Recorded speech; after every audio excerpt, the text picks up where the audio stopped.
So first of all আমাদের WordPress এর জন্য WooCommerce সেটআপ ডান। এখন আমি ড্যাশবোর্ডে আছি। তো এখন যেটা করতে হবে, আমার একটু চেক করতে হবে আমার কিছু পেজ ক্রিয়েট হয়েছে কিনা। আপনাদেরকে ইনফরমেশন দিয়ে দিই আগে থেকেই। আপনি যখন ওয়ার্ডপ্রেস এর জন্য WooCommerce প্লাগইনটি ইউজ করবেন, তখন আপনার প্রিভিল্ড তিনটা কি চারটা পেজ আই গেস ক্রিয়েট করে দিবে। হ্যাঁ, সো লাইক হচ্ছে cart page, checkout page, my account page, shop page. এই পেজগুলো হচ্ছে আপনার মূলত WooCommerce এর পেজ। আপনি যখন প্লাগইনটি ইনস্টল করবেন, তখন আপনাকে অটোমেটিকলি এই পেজগুলো ক্রিয়েট করে দিবে। সো চেকআউটের জন্য চেকআউট পেজ, কার্টের জন্য কার্ট পেজ, মাই অ্যাকাউন্টের জন্য মাই অ্যাকাউন্ট পেজ, শপ পেজের জন্য শপ পেজ। এই প্রত্যেকটা পেজে আপনার ইন্ডিভিজুয়াল কোনো কাজ নেই, বাট আনফরচুনেটলি যদি পেজগুলো আপনি ডিলিট করে ফেলেন মানে অ্যাক্সিডেন্টলি, তখন আপনাকে নতুন ক্রিয়েট করতে মানে পেজগুলো ক্রিয়েট করে এই পেজগুলোর ইন্ডিভিজুয়াল কিছু শর্টকাট আছে, সেই শর্টকাটগুলো আর কি আপনার পেজ করতে হবে। সো শর্টকাটগুলো যদি আপনাদের বলে দেই বা দেখাই যে কিভাবে আপনারা পাবেন, আপনারা জাস্ট সিম্পলি গুগলে সার্চ করবেন WordPress shortcuts, WooCommerce shortcuts. So ফার্স্টে যে লিঙ্কটা আছে docs.woocommerce.com, এইখানে আপনারা প্রথম 4টি শর্টকাটস পেয়ে যাবেন: cart, checkout, my account, order tracking.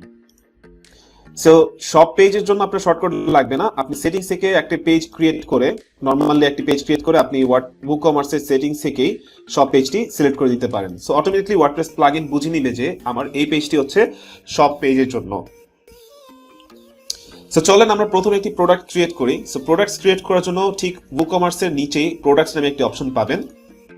এখানে ক্লিক করলে অল প্রোডাক্ট শো করবে যদি আমার কোনো প্রোডাক্টস নেই।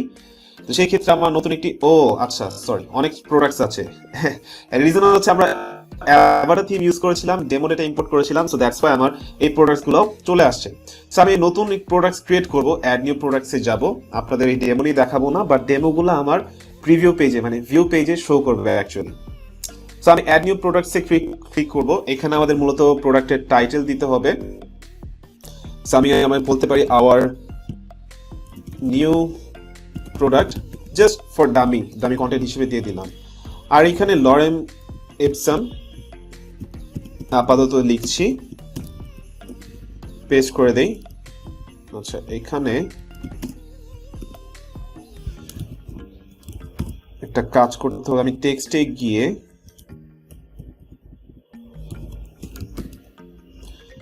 এক লাইনে লেখার ট্রাই করতেছি। অ্যাকচুয়ালি কপি করাতে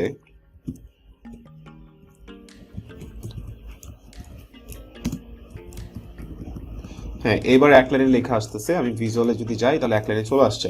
এই জিনিসটা হচ্ছে আপনার লং ডেসক্রিপশনের জন্য এই প্রথম এডিটরটি। নিচে আরেকটা এডিটর দেখতে পাবেন। আমি একটু ইউজড এসইওটাকে অফ করে দিচ্ছি, এটা একটু ডিস্টার্ব করতেছে, আমি পরে এটা নিয়ে দেখাবো। এটার প্লাগইনের কাজ আছে এই কোর্সে।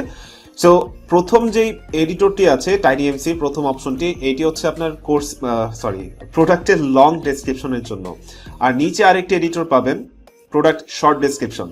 এই শর্ট ডেসক্রিপশনে অ্যাকচুয়ালি আপনার ফিচার্স নিয়ে কথা বলতে পারেন, যে প্রোডাক্টসের কি কি ফিচার্স আছে এবং এই প্রোডাক্টসই মূলত কেন আপনি কিনতে চান, এই জিনিসটা মূলত থাকে। লাইক আপনার কিছু মোবাইলের যদি কথা বলি, স্মার্টফোনস, সেখানে শর্ট ডেসক্রিপশন হিসেবে আপনার ডাইমেনশন থাকে, ডিসপ্লে সাইজ থাকে, ব্যাটারি সাইজ থাকে, মানে ব্যাটারি কত পাওয়ারের থাকে, তারপর হচ্ছে আপনার অ্যান্ড্রয়েড ভার্সন কত, এই জিনিসগুলো থাকে। আর ইন ডিটেলসে আপনার লাইক আরো ডিটেলসে লেখা থাকে ওয়াইফাই রেঞ্জ কেমন থাকে, তারপর হচ্ছে ডিসপ্লে ডাইমেনশন টোটাল কিরকম থাকে, তারপর কতগুলো পোর্ট আছে বা এটার অডিও জ্যাক 3.5 কিনা, এই জিনিস নিয়ে আপনার লং ডেসক্রিপশনে লেখা হয়। সো আপনারা অবভিয়াসলি বুঝতেই পারবেন যে লং ডেসক্রিপশনে কি কি থাকে।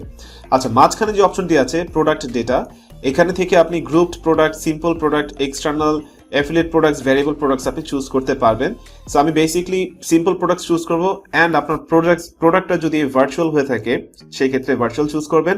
আর যদি ডাউনলোডেবল হয়ে থাকে সেই ক্ষেত্রে আপনি ডাউনলোডেবল ক্লিক করবেন। লাইক হচ্ছে আপনার লাইসেন্স কি যদি হয়ে থাকে সেই ক্ষেত্রে আপনার ভার্চুয়াল চুজ করবেন, সেক্ষেত্রে সে ডাউনলোড লাইসেন্স কিটা পেয়ে যাবে তার ইমেলের থ্রুতে। আর হচ্ছে ডাউনলোডেবল যদি থাকে, ইউজার যখন প্রোডাক্টটি পারচেস করবে তখন তার মাই অ্যাকাউন্ট পেজ থেকে মাই অর্ডারসে গিয়ে সে প্রোডাক্টটি চুজ করে তার এখান থেকে ডাউনলোডেবল যে ফাইলসটি আছে আপনি যদি এখান থেকে অ্যাড করে দেন এবং লিঙ্ক দিয়ে দেন কোনো অনলাইন পোর্টালের, লাইক বা আপনারই যদি এখানে আপলোড করা থাকে সেটার যদি লিঙ্ক প্রোভাইড করে দেন, সেক্ষেত্রে সে ডাউনলোড করে নিতে পারবে। সো আমি আপাতত ভার্চুয়াল ডাউনলোড কিছুই রাখবো না, আমি জেনারেল সেটিংস থেকে তার রেগুলার প্রাইসটি সেট করব। সাপোজ আমি বাংলা টাকায় দিচ্ছি 12,000 টাকা। আচ্ছা, এখানে আপনি কোনো কমা বা সেমিকোলন কিছু ইউজ করতে পারবেন না, এটা অটোমেটিকলি সে নিয়ে নিতে পারবে। আর সেল প্রাইস যদি আপনি দেন সেই ক্ষেত্রে আপনি নিচে সেল প্রাইসটা দিতে পারেন। লাইক আমি 2000 টাকা অফ করে আমি সেল প্রাইস দিচ্ছি 10,000 টাকা, এটা হচ্ছে আমার এখন সেলিং প্রাইস। ওকে, সো রাইট নাও আমি এখানে চুজ করলাম প্রাইসিং এর বিষয়টা। তারপর ইনভেন্টরিতে আপনি আপনার কাস্টম এসকিউই নাম্বারটা দিয়ে দিতে পারেন, আমি আপাতত কিছুই দিচ্ছি না। স্টকের বিষয়টা হচ্ছে আপনার প্রোডাক্টটি যদি আউট অফ স্টক থাকে এখান থেকে বলে দিতে পারেন, আর যদি অন ব্যাক অর্ডার থাকে সেটা আপনি চুজ করে দিতে পারেন। তারপর হচ্ছে শিপিং, আপনি শিপিং এর এটার জন্য আলাদাভাবে ডাইমেনশন তারপর ওয়েট সেট করে দিতে পারেন। যদি আপনার শিপিং এর ক্লাস সেট করে দেন ফ্ল্যাট শিপিং, বা মানে আপনার যেই শিপিংটা আপনি সেট করবেন ফ্ল্যাট শিপিং যদি দিয়ে থাকেন, লেন্থ এবং উইথ যদি বেশিও থাকে অবভিয়াসলি আপনার এক্সট্রা কস্ট যেতে পারে শিপিং এর ক্ষেত্রে। সেই ক্ষেত্রে আপনি এখান থেকে বলে দিতে পারেন আপনার শিপিং এর ডাইমেনশন, ক্লাস চুজ করে দিবেন ডাইমেনশন এগুলো সেট করে দিয়ে। লিঙ্ক প্রোডাক্ট, আপনার যদি আপসেলস এবং ক্রস সেলসের যদি প্রোডাক্ট যদি সেট করার দরকার হয় সেই ক্ষেত্রে আপনি এখান থেকে সেট করে দিতে পারেন।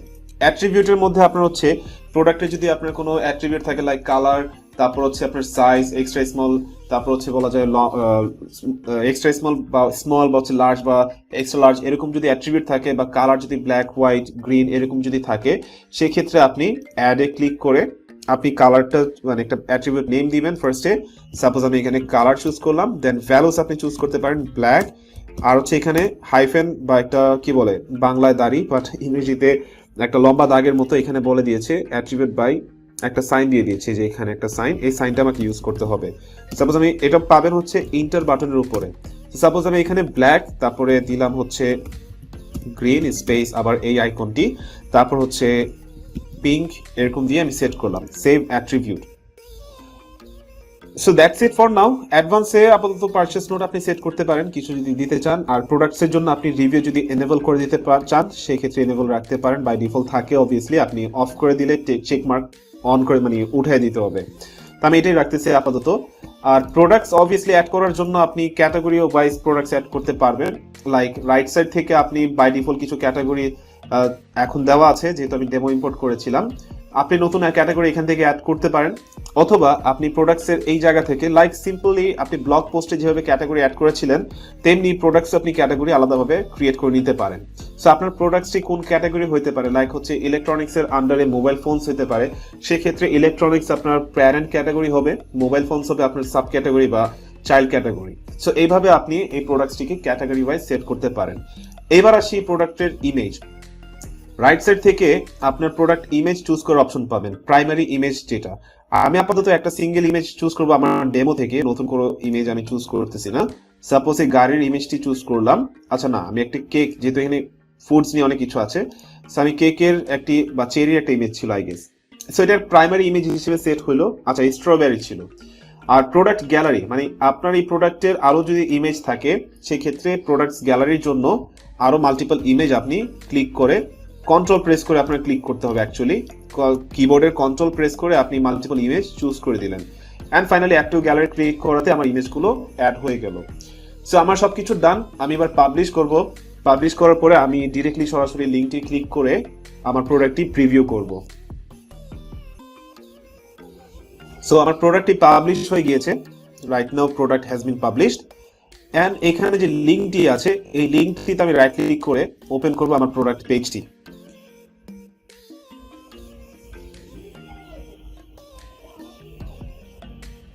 ওকে, সো এখানে যে টেমপ্লেটটি আপনারা দেখতে পারতেছেন বা যেই ডিজাইনটি দেখতে পারতেছেন এই ডিজাইনটি মূলত হচ্ছে আপনার বি থিমের ডিজাইন করা।